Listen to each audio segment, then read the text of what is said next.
Hi, this is Danny from CG Dreams. This video is a video response to a thread created on core4d.com, and it's about how to get your character exported, baked down, consistently working from using motion tracks. This is the nonlinear animation system within Cinema 4D. In particular, it's actually these motion clips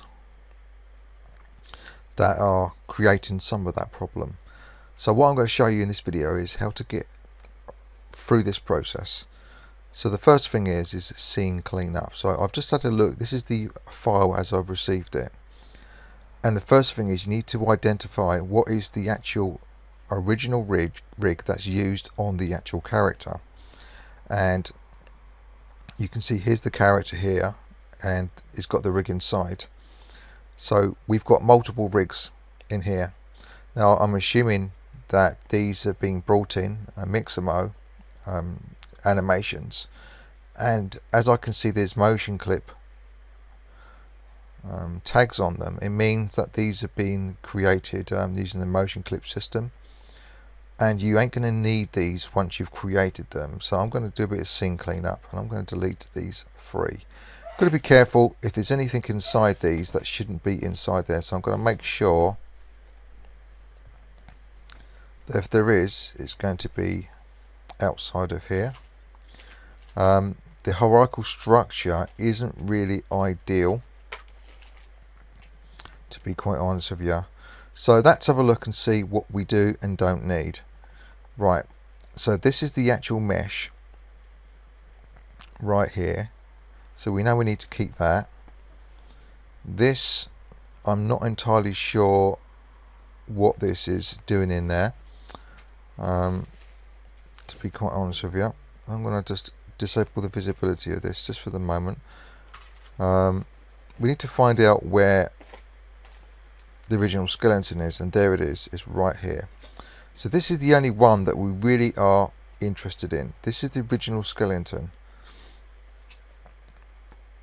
That, I'm not sure what that is. I'm going to delete that.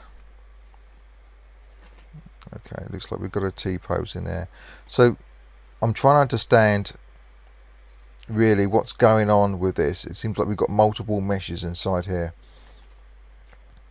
and this is the mesh that has indeed got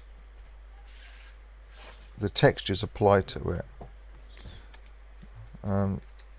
So we need to just backtrack and find out what's going on with this scene.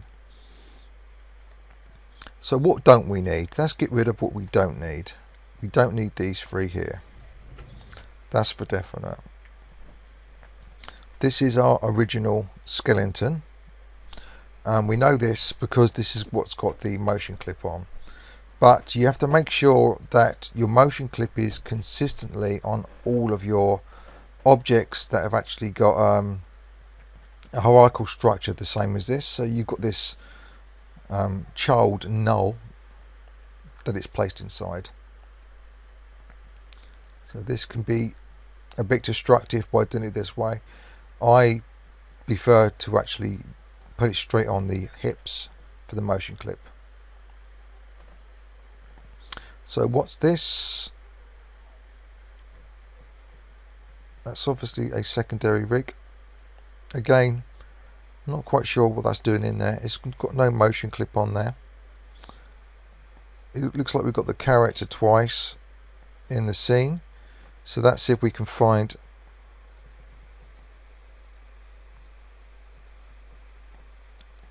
the character that's been animated, and there it is there. So we don't actually need this T-pose anymore.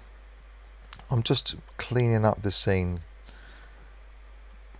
Okay, at the moment we do need these pivot objects, so let's just check and make sure the animation's working still.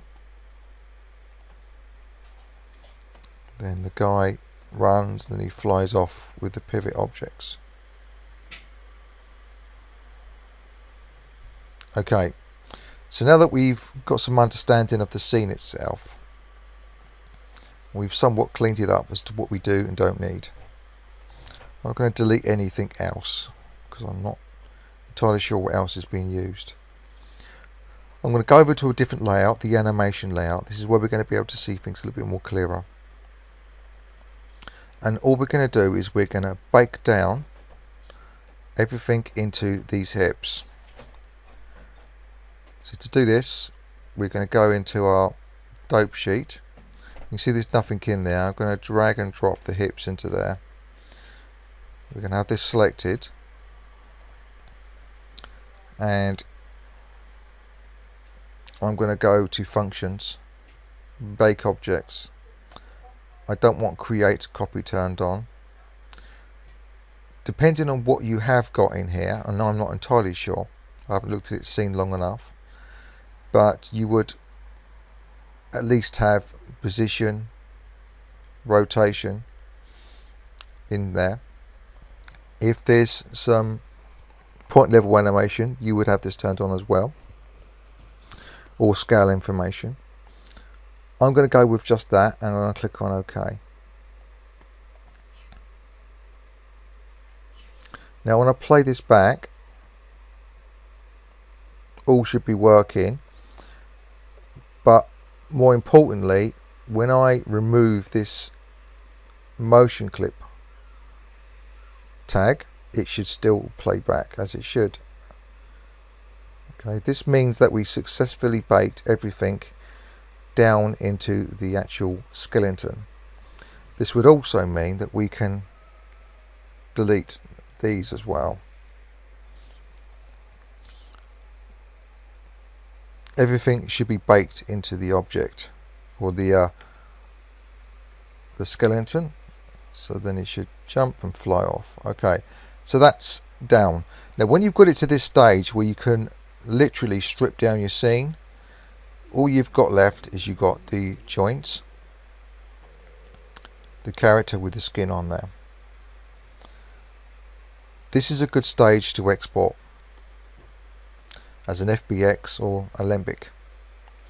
So what we're going to do is we're going to export this first of all as an FBX. So we're going to go File, Export, and we'll find it there.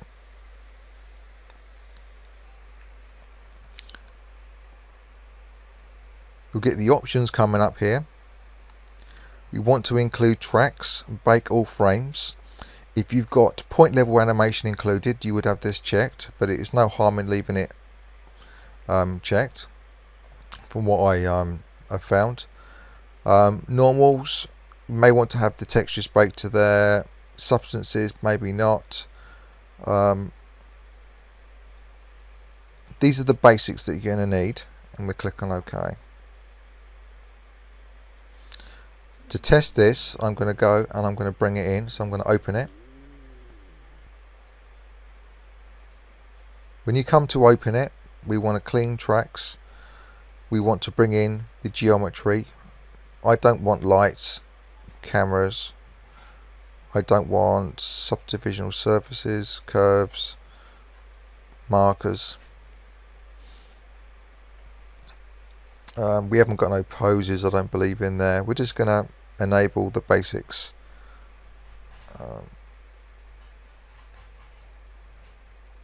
I'm not too sure whether any of this was included, but this is the basics you'll need.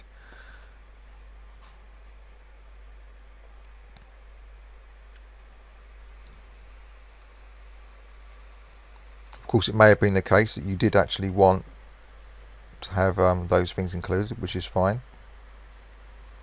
But as you can see, the FBX is playing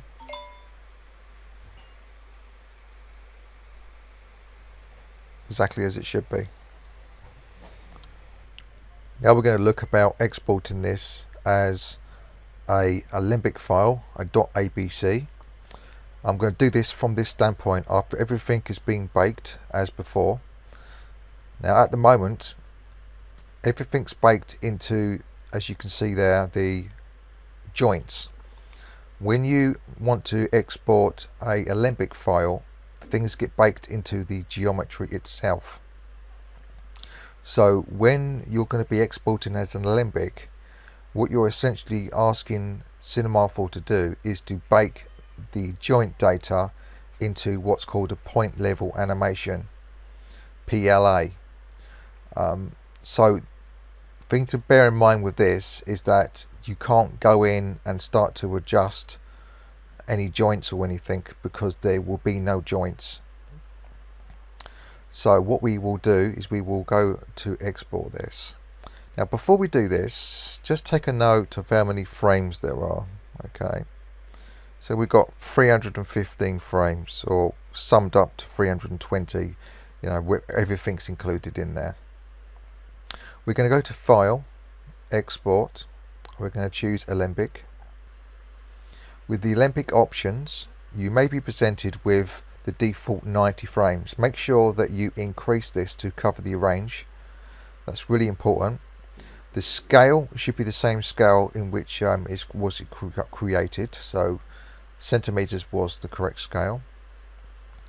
I don't want to include anything in this other than the geometry. Subdivision surface, it wasn't subdivided, so we're going to leave that as it is. UVs,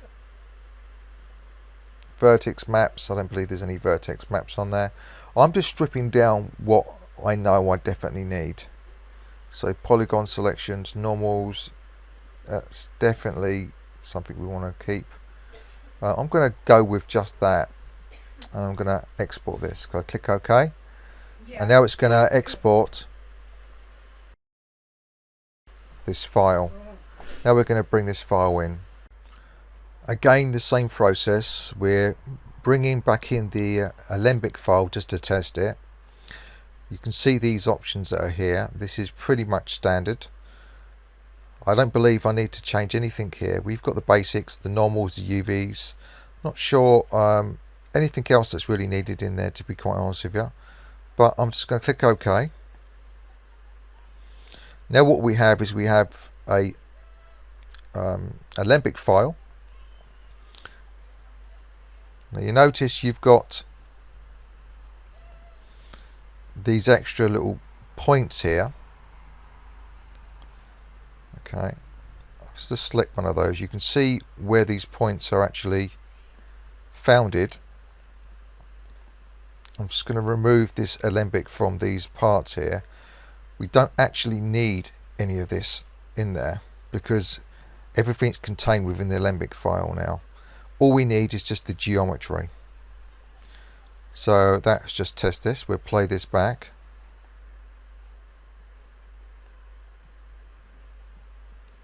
And off he goes, and then he jumps off and flies. So that's imported successfully. There's nothing really else we need in there. You can, when you've got this Alembic file selected, actually make it editable. You can see there. It won't get rid of your animation or anything like that. It just means that you can at least go in there and make some adjustments. Like for instance, you may want to add additional deformation to it for some reason or other. And there you go. That's how you work with the Alembic and FBX.